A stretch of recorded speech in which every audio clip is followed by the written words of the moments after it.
JPS Techno courses medical coding, SAP FICO, SAP ABAP, SAP Security. For contact. NTR సినిమాకి ఎలాగ అడిగితే నేను చెప్పే సీరియల్ నాకు ప్రాబ్లం అని చేయలేను.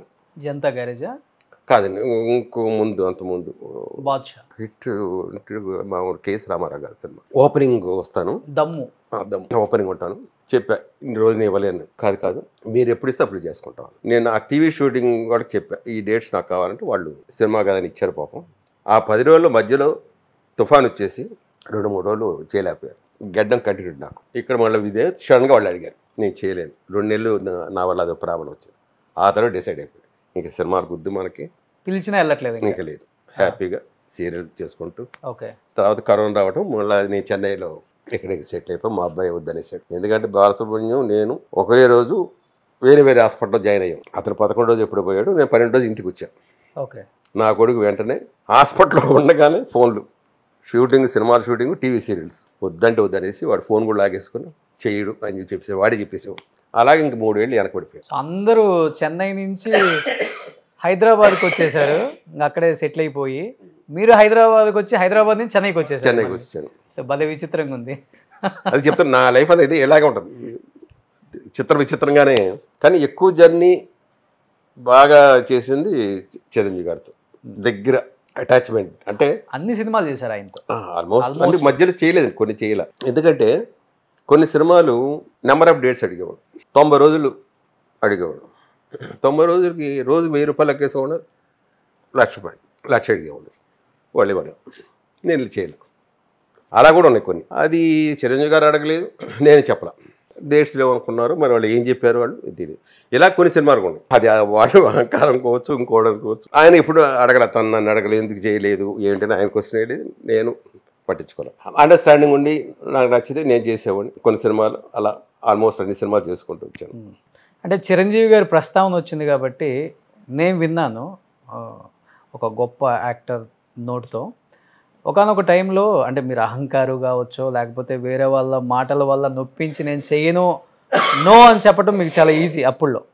అలా చాలా రోజులు చాలామంది డైరెక్టర్స్ మిమ్మల్ని నెగ్లెక్ట్ చేయటం వల్ల, ఇగ్నోర్ చేయటం వల్ల, ఆఫర్లు లేక సఫర్ అవుతున్న టైంలో చిరంజీవి గారు మిమ్మల్ని పిలిపించుకొని చాలామంది డైరెక్టర్స్కి నాకు మంచి ఆప్తుడు, మంచి యాక్టరు, మనకున్న సినిమాలలో నా సినిమాలలో తనకు ఒక మంచి క్యారెక్టర్ ఇవ్వండి, తనేంటో మళ్ళీ ప్రూవ్ చేసుకుంటాడని చెప్పేసి మీకు మళ్ళీ ఒక లైఫ్ ఇచ్చిన వ్యక్తి అంటే మెగాస్టార్ చిరంజీవి గారు అని చెప్తుంటారు. Is it correct?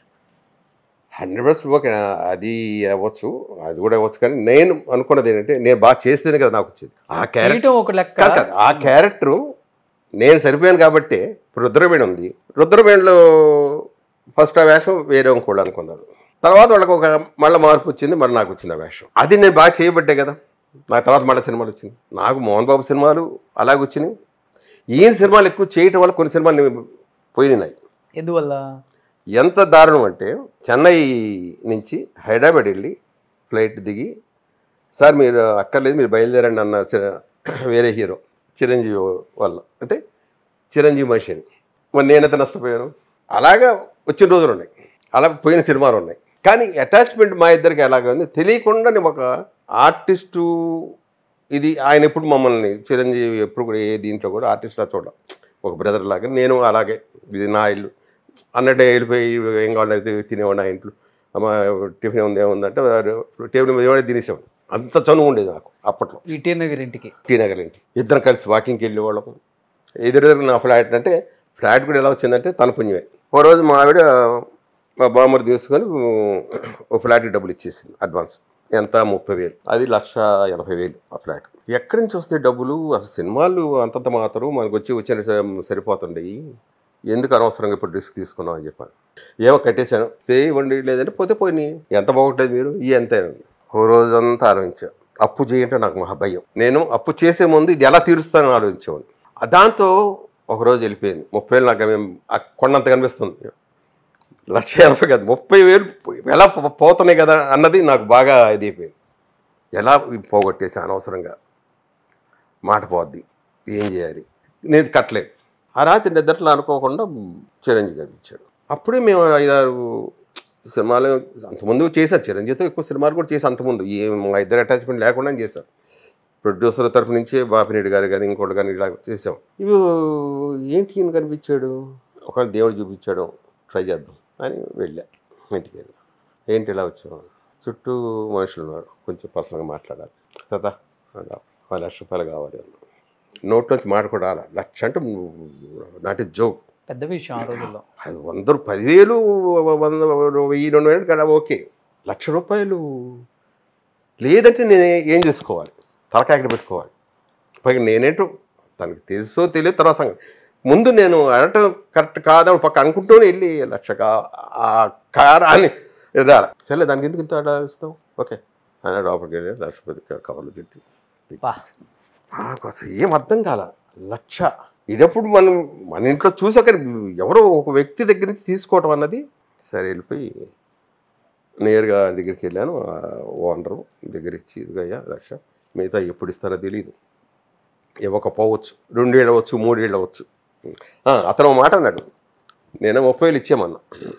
ఓకే ఇచ్చేస్తానండి, మీ ఆవిడతో ఒకసారి ఫోన్ చేయించున్నాను. ఈ అమ్మ పోయి మళ్ళా వాళ్ళ దగ్గరికి నేను వెళ్ళి అడుక్కోవాలంటే నా భార్య అవ్వచ్చు, పోయి ఫోన్ చేయి నా డబ్బులు ఇవ్వమని చెప్పానంటే తలకాయ పెట్టుకోవాలి. సరే 10,000 అనుకున్నా, కానీ నిద్ర పట్టట్లా.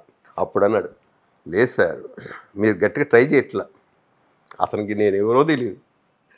ఇదే మాట అన్నాడు, మీరు కానీ గట్టిగా ట్రై చేస్తే ఇలాంటి చాలా కొంటారు మీరు అన్నాడు. ఓకేనాయన ఇప్పుడు మిగతా బ్యాలెన్స్ అండి, మీరు ఇవ్వకపోయినా పర్లేదు, మీరు వెళ్ళిపోయినాను. ఇంకా అక్కడి నుంచి నాకు నిద్ర పట్ల. 1,00,000 రూపాయలు చిరంజీవి తీర్చాలి, ఇది 50,000 కట్టాలి. నిద్రపోయేవాడు కాదు, అలా మెలుతుండేవాడిని ఎలాగ.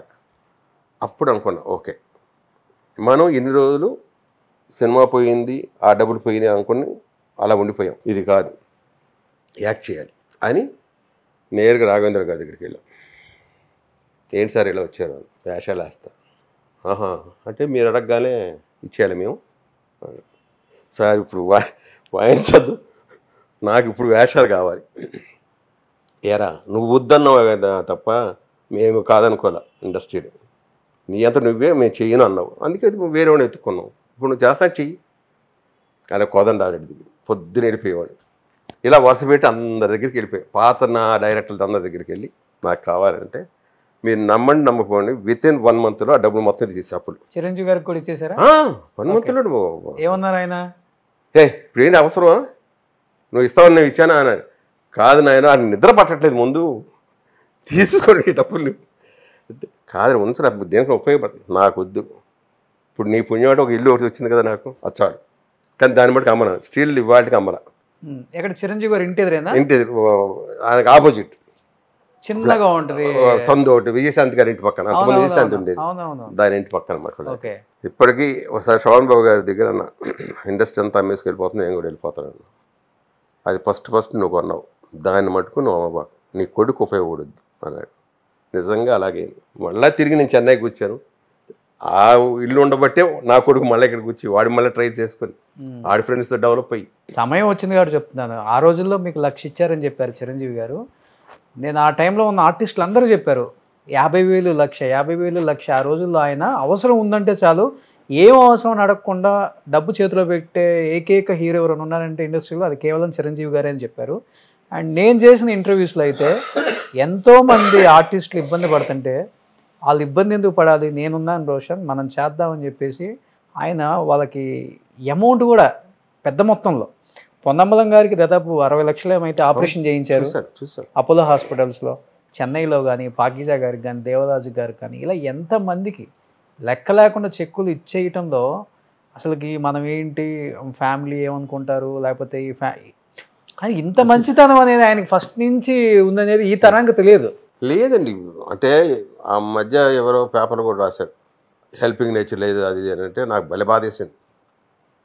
అప్పుడు మీలాంటి వాడితో నాకు పరిచయం లేదు, వెంటనే నేను మైకులు పెట్టి చేసేవాడు. ఒక రకంగా ఏంటంటే ప్రెస్కి చాలా దూరంగా ఉండేవాడిని. ఏం మాట్లాడదు గబాని పుస్తకం మాట్లాడి ఇంకో రకంగా తయారవుద్ది, ఆడ హెడ్లైన్ నాకు నచ్చేవి కావు, కొంతమంది పెడుతుంటారు అన్నెసరీ హెడ్లైన్లు, అవి నచ్చేవు నాకు. మనం ఏదో మంచిగా చెప్తుంటే చిరంజీవిని తిట్టాడు, దాన్ని వాళ్ళని అడిగా ఎందుకు అలా పెడతారయ్యా అంటే అలా అంటేనే కానీ వాళ్ళు చదవరండి అంటారు వాళ్ళు. ఈ దీంతో అసలు ప్రెస్ వద్దు, నా ఏమవుదాం, నో ప్రెస్, నో మీటింగ్స్, నాకు అక్కలేదు. ఒకసారి అనుకోకుండా ఇండస్ట్రీలో ఎక్కువ ఖర్చు అయిపోతుందని చెప్పని ఇడ్లీ వడ ఇవన్నీ తగ్గించాలని ఏదో మీటింగ్ పెట్టుకున్నారు ప్రొడ్యూసర్లు అందరూ కలిసి. అప్పుడు నేను పిలిచి ఎంత ఖర్చు అవుద్దో ఆ మొత్తం నేను ఇస్తాను చిరంజీవి నా సినిమాకి. ఎంత మీరు అనుకుంటున్నారు, తిండి దగ్గర దరిద్రంగా 10 టేకులు తిన్నారు, మీరు ఏం చేస్తారు అన్నాడు. ఎలాగన్నాడు, అది చూసుకోండి, స్క్రిప్ట్ చూసుకోండి, సినిమా హిట్ అవ్వాలని చూసుకోండి. అంతేగాని ఈ టిఫిన్లు భోజనాల దగ్గర వీటి దగ్గర వర్కర్లే వాళ్ళ ప్రాబ్లం ఉండు, ఆకలి ఉండేది, ఎక్కువ తింటారు, తినలేండి, వాళ్ళు కష్టపడుతున్నారు. వాళ్ళు తన గురించి అసలు ఎప్పుడు ఆలోచించి ఎప్పుడు నాకు తెలిసి ఆయనకి ఎంత సరదా అంటే మేగడని మేము బాగా తింటామని తెలుసు ఆయనకి. విపరీతంగా తినేవాడు. హమీద్ పాండిబజార్లో ఒక హోటల్ ఉండేది, మేగడ అమ్ముతారు, ఒక గ్లాసులో పోసి పొద్దున వెళ్ళి 10 ఉన్నా 9 ఉన్నా 5 ఉన్నా మొత్తం నేనే చక్కెర గుమ్మరించి మొత్తం తినేసావు. ఇది తనకు తెలిసింది. తనకు తెలిసి మినిమం అంటే ఇప్పుడు తోకాల్లో బెక్క అనేది ఎంత మేగడ అంటే 2-3 కిలోలు ఉంటుంది. టక్కన బిలిపిచ్చాడు, వేసాడు. నా దగ్గర జబ్బు ఏంటంటే నేను ఆకులోది కానీ ప్లేట్లో తీసి పాడాను, ఎంత ఉన్నా సరే మొత్తం తినాల్సింది, పూర్తి చేసేస్తాను. పెట్టించుకొని కొంచెం పెట్టించుకొని తినేసాడు, మొత్తం తినేసాడు. కానీ జీవితంలో మేగడ అంటే నాకు అసహ్యం.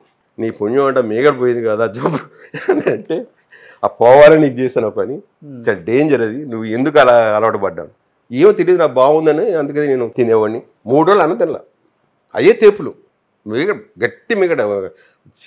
అది దేవుడు పంపిస్తే ఎలా ఉంటుంది, గట్టి మేగడ ఉంటే అసలు తినలాక తిని మొత్తం పడేయలేను. వాళ్ళందరూ పడేయమన్నారు, మొత్తం తినేసి 3 రోజులు తిండేది లేదు. చెప్పి నీ పుణ్యాన్ని తిండి కూడా లేకుండా చేసేవాడు. ఇప్పుడు టచ్లో ఉన్నారా? లేదండి, నేను టీవీ ప్రపంచం మరో ప్రపంచం మాట్లాడటం కలవటం జరిగిందా?